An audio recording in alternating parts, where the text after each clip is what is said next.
I love these curls real bad. My color itch is satisfied for sure. Gotta do what I gotta do. Said it's all brand new. I cannot stop. Gotta do what I gotta do. Happy New Year and welcome. If this is your first time here, my name is Bree. In today's video, I'm showing you how I custom color my K-tip extensions using a bleach bath method. Before we get into it, make sure you like, comment, and subscribe if you haven't already. And if you didn't watch my full K-tip install tutorial, I'll have the video linked so you can check it out first. Here's everything I use for this process. This part goes pretty fast, so feel free to pause or screenshot. You can also do this in a stainless steel sink, but I personally prefer using a bowl so I could control the process better. All products and tools will be listed in the description box. Real quick disclaimer before I even continue. This is the method I use because I wanted the hair to lift fast. If you're not real experienced with coloring hair or you're not familiar with the details of the hair you're working with, I recommend swapping the 40 volume developer with a 30 or even a 20. You can also add a moisturizing shampoo to your bleach bath to further dilute it, and always do a test strand first if you're unsure. I started off by taking one bundle and splitting it down the middle using my fingers. Nothing super precise, just eyeballing it. One half of the hair is going to get clipped off and stay its natural color, and the other half is what we're lifting. Leaving some of the hair untouched really helped me blend later, especially since I didn't color any of my natural hair. This keeps the final look looking like highlights and lowlights instead of an obvious color block. Now on to the mixing part. For bleach, I'm using my BW2 Plus by Clairol Professional along with my 40 volume developer. BW bleach comes with a scooper that doubles as a measuring cup, which makes this part really easy. And as far as the measurements go, I really just did equal parts. So 3 full scoops of bleach and 3 full scoops of my 40 volume developer, mixed it all together. And whenever I'm doing color, especially when I'm working with the 40 volume developer, I make sure I have all of my materials and products right in front of me ready to go because this stuff lifts so fast.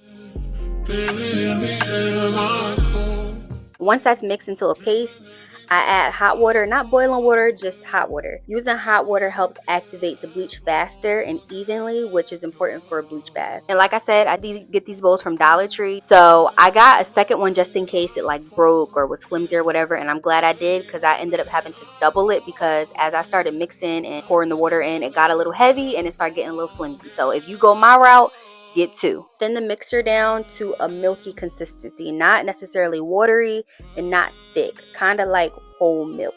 I submerged half the bundle into the bleach bath, making sure the hair was fully saturated. The clipped section stays out of the bowl so it doesn't lift. And just within the first minute, I could already see the hair lifting brown. After a few more minutes, it lifted even lighter. That first section stayed in for under 10 minutes total. Now for the second bundle, I wanted more of a chestnut brown. I waited to add this bundle last because the bleach was already active and I knew it would lift quickly. So that bundle stayed in for less than 5 minutes, probably closer to 3, and lifted exactly how I wanted it. Once I was happy with the color, I rinsed everything thoroughly. I washed both bundles first with Shimmer Light shampoo just to be safe, then followed up with the moisturizing shampoo and a deep conditioner. Curly hair is naturally drier and bleach can definitely strip moisture, so conditioning is a must. I decided to add more K-tips to the front to turn it into more of a flip over style, which helped balance out the color and overall look a lot and even made it look a little more thicker. So at this point, I had these K-tips installed for about 3 weeks, and this was my first time doing a full wash. I didn't film the actual wash because the setup was a lot, but I had no slipping or sliding at all. The bonds really stayed secure.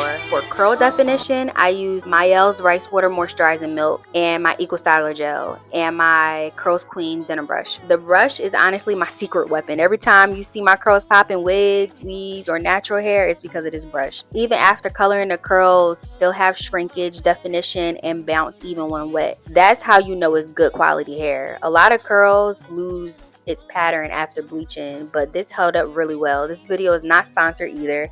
I just wanted to share my real experience and give y'all a true maintenance update. Here's what the hair is given a natural light once it's fully dry. If you guys have any questions about the coloring process or just the maintenance and K-tips in general, drop them in a comment. This is like day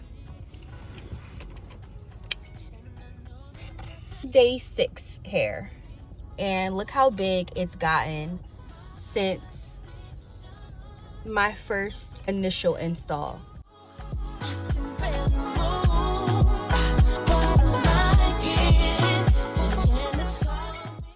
colors look so pretty. I did like refinger coil at the front to kind of better blend it with my hair. I love these curls real bad. Just look at that. And this is like one of my rougher days. Lashes freshly off, freshly removed, but the hair is popping. My color itch is satisfied for sure, because I was about to go ahead and just dye my hair. And this one little blonde spiral, it's just satisfying something inside of me. I really am debating how long I want to keep this in, because it's not low maintenance at all.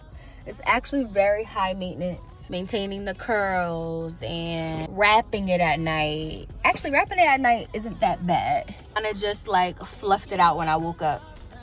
And it actually rained today. Shoot, rained. It poured today. Which is probably why it looks a little frizzy in between too. One thing I learned with K-tips is that you can't just throw on a bonnet and go to sleep. I use a scrunchie method. I section my hair into 4 parts, 2 in the front, 2 in the back, and created loose ponytails. Then I add scrunchies down the length of each ponytail, about 1 inch apart, not tight. This stretches the curls without heat and helps prevent flattening while you're sleeping. I used about 12 scrunchies total and finished with a bonnet. In the morning, I took them out, fluffed, shook, and then I went. I probably should have filmed a video showing you guys, but it was a lot going on, setting up for the holidays. I have a full removal video coming for you guys soon, so stay tuned for that. Don't forget to like, comment, subscribe, and I'll see you on the next one.